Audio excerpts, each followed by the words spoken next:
he, like you said, they got to, like you said, they started in one way and got it and turned it around and did something else.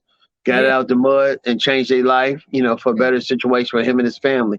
So, I have to salute that in that retrospect. So tell us a little bit about your relationship with P. Well, he's my big brother.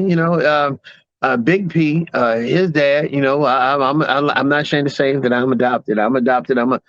Some people call me Shaun Miller. Some people call me Shaun Ross. The fat boy don't eat milk and cookies. I take all the titles. Well, when Big P adopted me at such an age, he said, "These are your brothers, Silksy Murder and Silk the Shocker," and from there. We've been joined at the hip, working, doing from videos to movies, and just outside of that, just family life. Yeah, I take my nephews, nieces, nephews to school, pick them up, all that stuff. So it's just like one big happy family. But every family have to go through their rigmarole. So for we sure. had our good days, we have our bad, more good than bad. Yeah.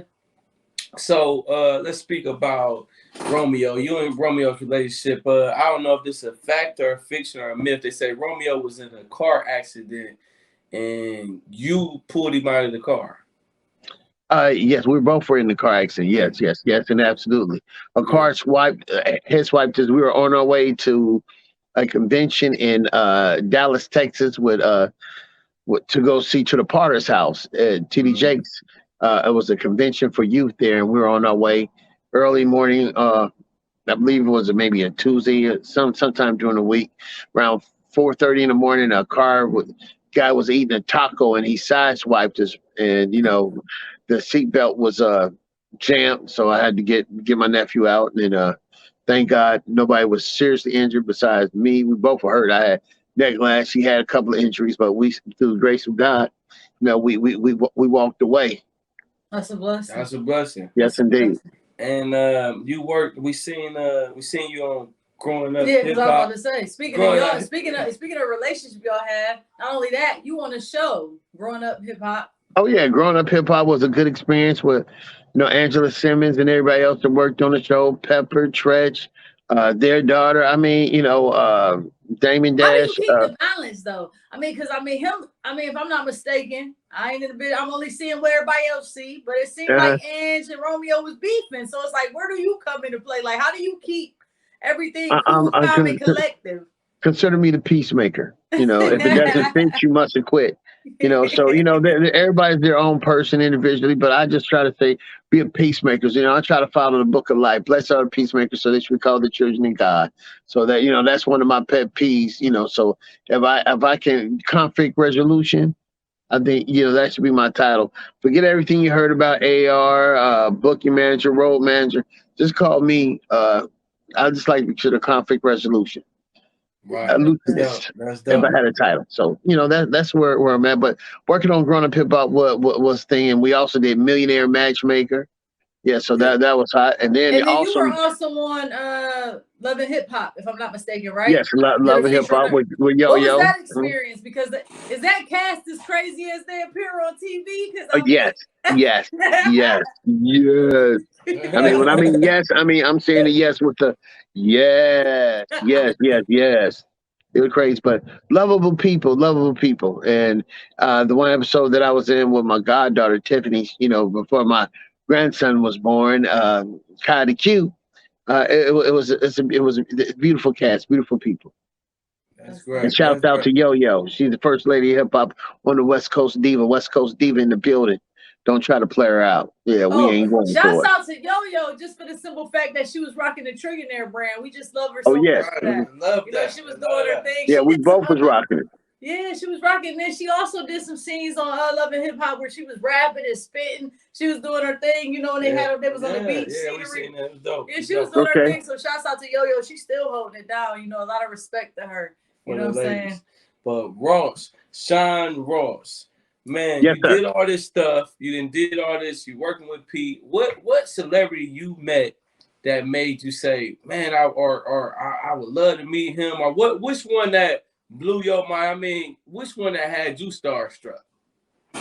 I've been the type of person. Well, but probably, I don't know. I can say something that just had me starstruck. You talking about reference to my brother? Nah, that part is. I don't do starstruck. I learned. I had another good brother that was one of the casting directors and also part of Nolan Films. He always frowned up. One thing he didn't do is starstruck out and groupieism. That's just not in the DNA. So and one thing I say how I deal with those millionaires, the people that I deal with. I always tell my Shaun Ross, still don't lose your sanity, because you can't miss what you never had.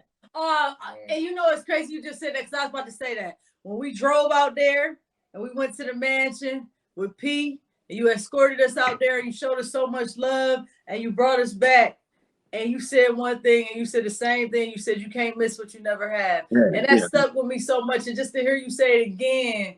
Oh yeah. You know what I'm saying? I love that. I love because it's so real for you. You can't be envious. You can't miss it. You can't miss it. So you don't have to bow down for nobody. Know how great, how many millions and thousands of dollars they got. That's just it. One thing you ask yourself: what is the value of money? Yeah. Last time I checked a piece of paper, we put that. It's an ideology, thought process, socially learned behavior. But we all need. We got to get it. It still constitutes how you eat, how you drink, how you dress. But at the end of the day, when you look at it from a standpoint from outside the box instead of in the box, you'll wake up and say like, "Wow, that's a thought. What is the value of money?" When you look at it. That's dope. That's big game. Now I'm throwing nuggets. Keys to black wealth. I'm throwing nuggets. That part. You throwing nuggets for real. For real. We catching them. What's now you big in networking, you know a lot of people. What was your strongest affiliation? Do you think it was the fraternity, or you think it was No Limit, or do you think it was something else? You know what I mean? What was your I would say my strongest attribute, what I feel that embraces me to make me feel like who I do and keep driving. First off, I'm gonna give praise to my church family, because I had a praying grandmother, I had a praying mother, praying father. I had my village is first. My village and family come first. My village really sustained me to who I am today. I mean, from my cousins and brothers from high school, my inner circle, but also from a fraternal aspect. Oh yeah, I belong to two different fraternities, fraternal orders. One, Prince Hall, the Masons, and then two, the Qs. And I think that was my biggest push, because in those I joined the brotherhood that I mean, they can, most people just wouldn't understand the connection relationships that we have that can help out, in life in general. They say blood make you related, but loyalty make you family. So another nugget for the house on the record and on the TVix and Miss Ding podcast. Yeah, we're riding up high. That part. Right. That's dope. You was born in California, right? Yeah, Oakland, California, San Francisco. Right. The Bay you was Area. Raised in the Midwest. Yes, Cincinnati. Yes, sir. And you are A&R, and you've yes, been sir. around the business. You've been in fraternities.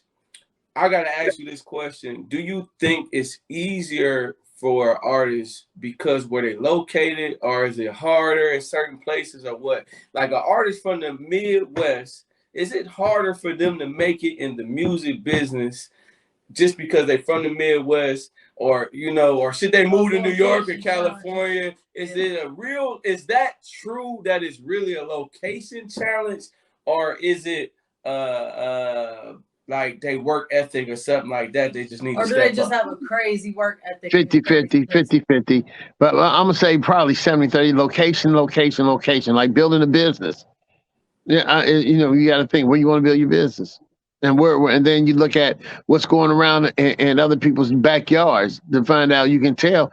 History tells yourself you need to be in Atlanta, New York, or LA to really get a fair opportunity, a gut shot in the music business. But if you're in your own situation out and about, if you don't have the relationship or the reach, our job is to come find you.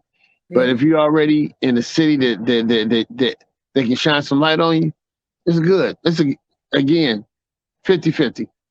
You're saying anything that'll give you a leg up in the game, even if it's changing locations or whatever the case may be. You take it. It's like moving to one of them cities is like taking a steroid and you play sports, huh? Yeah. That part. That part extremely.